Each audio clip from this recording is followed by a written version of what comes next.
Olá, tudo bem? Eu sou o professor Ricardo Alberto e vamos a mais uma dica de processo civil. E o tema que eu escolhi falar com vocês hoje é um tema muito importante. É uma questão de provas. Provas nesse tumulto todo, professor Ricardo? Sim. Todos nós estamos vivendo um período de isolamento. Nesse período de isolamento, nós estamos em casa cuidando de nós e de nossos familiares. Ok, perfeito. Mas o que está acontecendo com esse isolamento? Eu vou lhes responder. Está acontecendo um incremento, um aumento muito grande nas transações eletrônicas, nas chamadas transações online. É isso que está acontecendo. Então, gente, nós temos que ter bastante cuidado em procurar documentar todas as nossas transações eletrônicas. Por quê? Porque é uma regra de questão de provas, da teoria das provas, que todas as provas são admitidas em direito, salvo quando expressamente proibidas.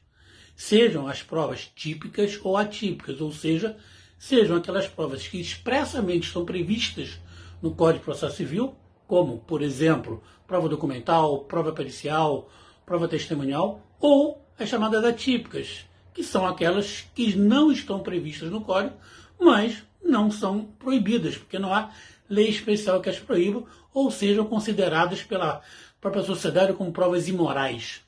Então a regra é essa. E é por isso que eu quero chamar a atenção de vocês que cada vez que forem efetuar uma transação eletrônica, procurem se documentar ao máximo possível.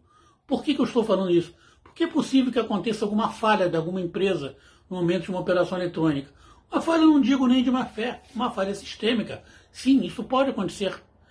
E aí, para você comprovar o que foi que você contratou, como você pagou, qual foi o ajuste negocial realizado, você precisa fazer a prova desse negócio.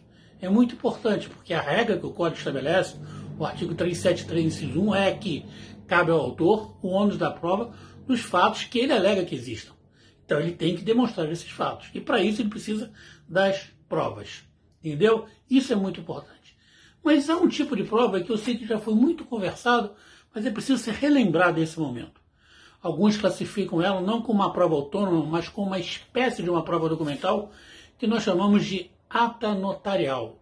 Ela está no artigo 384 do Código de Processo Civil e nesse momento eu acho muito importante.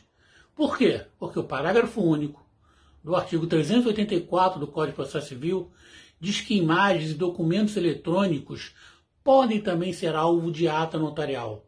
A ata notarial, relembrando rapidamente para vocês, é um documento feito por um tabelião público que vai atestar o quê? A existência de um fato. Então o tabelião vai dizer, este fato me foi comprovado e eu estou retratando a existência dele aqui. É claro que isso gera uma presunção relativa sobre esse fato.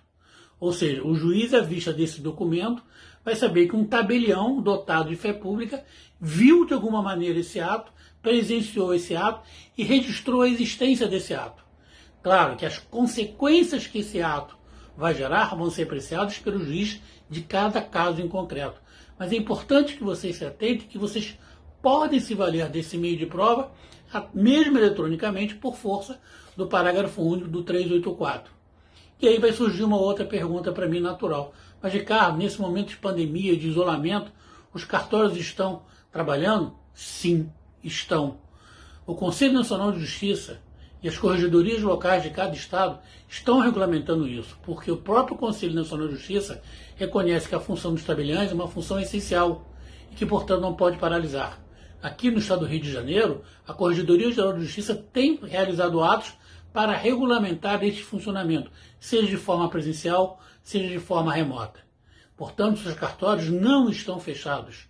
Todos estão, de alguma maneira, atendendo ao público pela essencialidade do seu serviço. Então, você pode se valer de um simples print screen de tela, como nós costumamos falar, ou seja, uma impressão da sua tela, isso é muito útil, como você pode fazer uma ata notarial. Mas procure sempre, e essa é a principal dica, registrar todo o passo a passo de suas transações eletrônicas. Não faça a sua transação esperando que depois dela concluída você receba o e-mail do fornecedor de serviço ou de produto confirmando a sua transação. Pode ocorrer um erro no sistema dele e você não receber esse e-mail, pode ocorrer um erro no sistema dele e não ser processado. Não falo nem de má fé, erros acontecem. E como você vai provar que fez essa transação? Esse é importante. Documente, cuide de você e de sua saúde, mas cuide também de suas transações eletrônicas, ok? Espero que você tenha gostado dessa dica e outras ainda vão estar aqui presentes durante todo esse período, porque não esqueça, mantenha seus estudos em dia. Um abraço, paz e bem, gente.